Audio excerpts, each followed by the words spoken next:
Praise the lord. యేసు క్రీస్తు వారి పరిశుద్ధమైన నామంలో మీ అందరికి వందనాలు శుభాలు తెలియపరుస్తున్నానండి.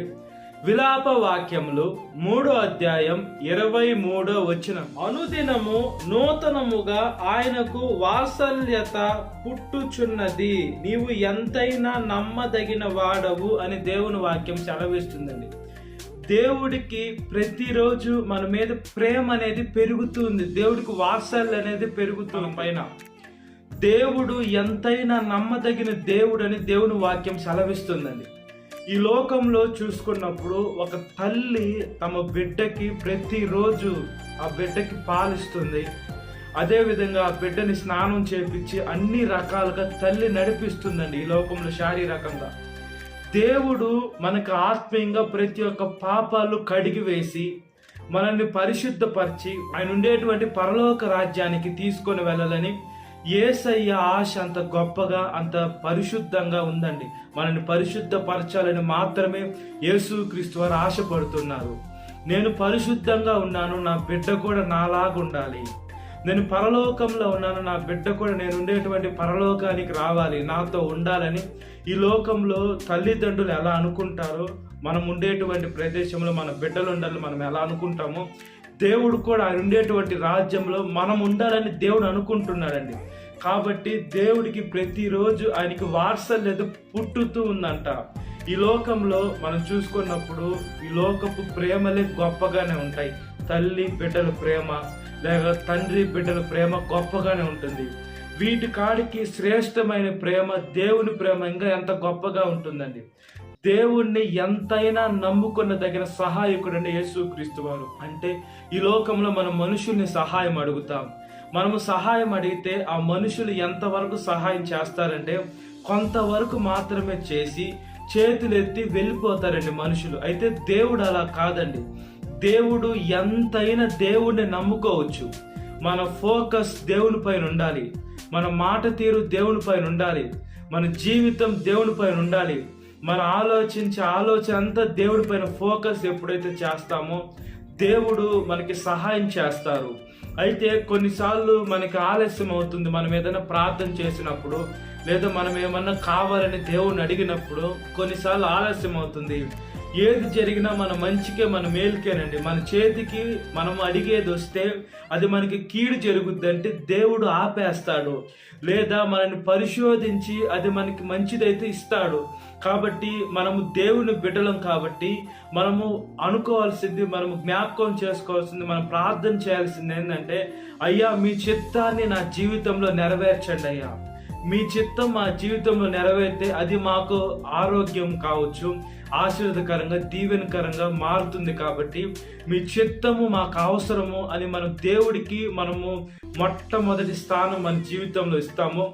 దేవుడు మనము శ్రమల గుండా నడిపించినా లేదా బాధల గుండా లేదా ముళ్ళ పొదల్లో గచ్చ పొదల్లో నడిపించినా కూడా దేవుడు మన కుడిహస్తం పట్టుకొని దేవుడు ముందు నడిచి మనల్ని నడిపించేటువంటి దేవుడు అండి యేసుక్రీస్తు వారు. కాబట్టి దేవుడిని మనం ఎంతైనా నమ్ముకోవచ్చండి.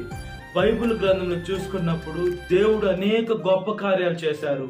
పాత నిబంధనలో యెహోవాగా పిలువబడుతున్న దేవుడు ఏం చేశారంటే ఎర్ర సముద్రాన్ని పాయలు చేసి ఇశ్రాయేలుని ఆరిన నేలపైన నడిపించి శత్రువులు అమాంతంగా ముంచేశారంటే దేవుడిని నమ్ముకున్నారు. దేవుడు చేయి వదిలిపెట్టలా. దేవుణ్ణి ఎంతైనా నమ్ముకుంటే మనకి ఖచ్చితంగా సహాయం కలుగుతుంది. మనం అధికారుల దగ్గరికి వెళ్ళినా వీళ్ళ దగ్గరికి వెళ్ళినా వాళ్ళు చేతులు ఎత్తేయచ్చు, మా వల్ల కాదు, మేము సహాయం చేయలేం, లేదా మొహము తిప్పుకొని వెళ్ళిపోవచ్చు. వాళ్ళ వల్ల సహాయం చేసే శక్తి ఉన్నా కూడా వాళ్ళు సహాయం చేయకుండా వాళ్ళు సాతాను పట్టిన మనుషులు కాబట్టి ప్రేమ లేకుండా వాళ్ళు వెళ్ళిపోవచ్చు. అయితే దేవుడు అది కాదండి. దేవుడు బైబిల్ గ్రంథంలో రెండోసారి చూసుకున్నప్పుడు కూడా షడ్రకు మెషకు అబేద్నెగోను అగ్నిలో వేసినప్పుడు దేవుడు 4వ వ్యక్తిగా అగ్నికుండంలో ఉండి వారిని కాపాడారు. దానియేలు కానీ సింహపు బోన్లో వేసినప్పుడు కూడా కాపాడారండి. దేవుడు ప్రతి ఒక్క మానవారిని కాపాడుతున్నాడు. ఆయన బిడ్డల్ని ఆయన వదిలేసే దేవుడు కాదు. ఈ లోకంలో మనుషులు వదిలేస్తారు, మనుషులు అబద్ధాలు చెప్తారు, మనుషులు గాలి మాటలు చెప్తారు. దేవుడు ఆయన మనల్ని ఎంత కాపాడుతున్నారంటే మనము ప్రయాణమై బయటికి వెళ్ళి ఇంటికి రావాలంటే మన చేతుల్లో ఏమి లేదండి. మనం ఎంత డ్రైవింగ్ చేసినా కూడా మనం నీట్గా రోడ్లో వేరే ఏమన్నా వచ్చి మనల్ని కొట్టేస్తే దానికి ఎవరు బాధ్యులు? మనము క్షేమంగా వెళ్ళి క్షేమంగా వస్తున్నామంటే దేవుని యొక్క కృప ఉంటేనే మన ప్రయాణం క్షేమంగా కలుగుతుంది. మనకు ఆరోగ్యమైన దేవుడు ఇస్తున్నాడు. బలమైన శక్తి అయిన దీర్ఘాయుష్ అయినా కూడా దేవుని ద్వారానే వస్తుంది.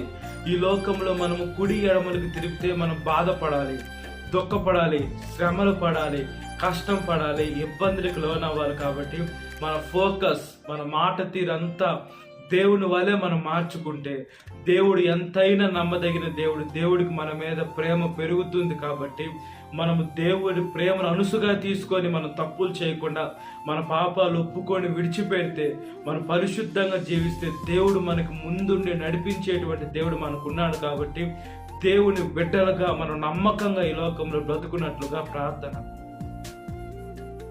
మహాపరిశుద్ధాత్మదేవ, మా ప్రియ పరలోకమందున తండ్రి, స్తోత్రమయ్యా. ఈ లోకంలో మేము నమ్మకంగా యథార్థంగా బ్రతికేదానికి సహాయం దయచేయండి అయ్యా. మీకు ప్రతిరోజు అయ్యా వాత్సల్యత పుట్టుతున్న దేవా, మీకు స్తోత్రం చెల్లిస్తున్నానయ్యా. మా మీద ప్రేమ పెరుగుతుందయ్యా, కనికరం పెరుగుతుందయ్యా. నా పెట్టె అనేది వేసే మీకు కరుగుతుందయ్యా. మీకు స్తోత్రం చెల్లిస్తున్నాము తండ్రి. మా ప్రార్థన దయతో ఆలకించమని అడుగుచున్నా. మీరు ఎంతైనా నమ్మదగిన దేవుడయ్యా. ఈ లోకంలో ఎవరిని నమ్మలేం, మా కంటికి కనబడే వాటిని నమ్మలేం. మాలో ఉన్న గొప్ప దేవుని మేము ఖచ్చితంగా నమ్ముతున్నాం. మీకు స్తోత్రం చెల్లిస్తున్నామయ్యా. మీ మార్గంలోకి నడవాలి ఏసే. మీ పరిశుద్ధమైన శక్తిని మేము పొందుకోవాలి ఏసే. మా ఆలోచన అంతా మెచ్యూరిటీ రావాలి, సహాయము దయచేయండి. మా జీవితాన్ని ఏసయ్యా నలగొట్టుకొని మీ మార్గంలోకి నడిచేదానికి సహాయము దయచేయండి తండ్రి. ప్రార్థన చేస్తున్నామయ్యా.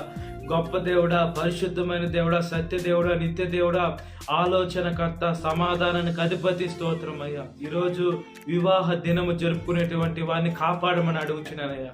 భర్త భార్యని ప్రేమించాల, భార్య భర్తకు లోబడి ఉండాలని వాక్యాన్ని బట్టి వాళ్ళిద్దరూ కలిసి ఏకంగా వాళ్ళ కుటుంబం క్రీస్తు అన్న బండపైన కట్టుకునేదని సహాయం దయచేయండి. ఈరోజు పుట్టినరోజు జరుపుకునేటువంటి వారి బిడ్డను కాపాడండి. కొత్త దయ కిరీటాన్ని ఇవ్వండి యేసయ్య. పోయిన సంవత్సరం నుంచి ఈ దినం వరకు కాపాడిన దేవా, స్తోత్రం చెల్లిస్తున్నానయ్యా. యేసే, ఇలాంటి నూతన దయా కిరీటాలు అనేక మా బిడ్డ పొందుకున్నట్లుగా ప్రాధాన్యపడుతున్నాం.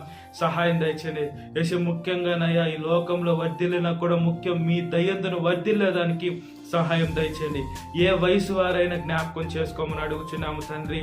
అదేవిధంగా సాతాను శోధన ప్రతి ఒక్క బిడ్డని విడుదల దయచేయండి అయ్యా. యేసే, యవన వయసులో కాడి మోట నరునికి మేలు, అది మోపిన వాడు యెహోవా అని సెలవిస్తుందయ్యా.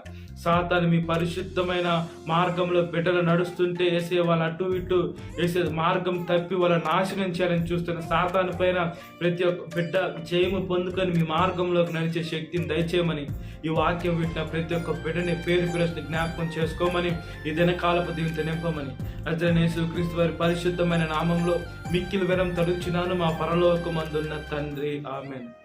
Praise the Lord. God bless you. Have a great day.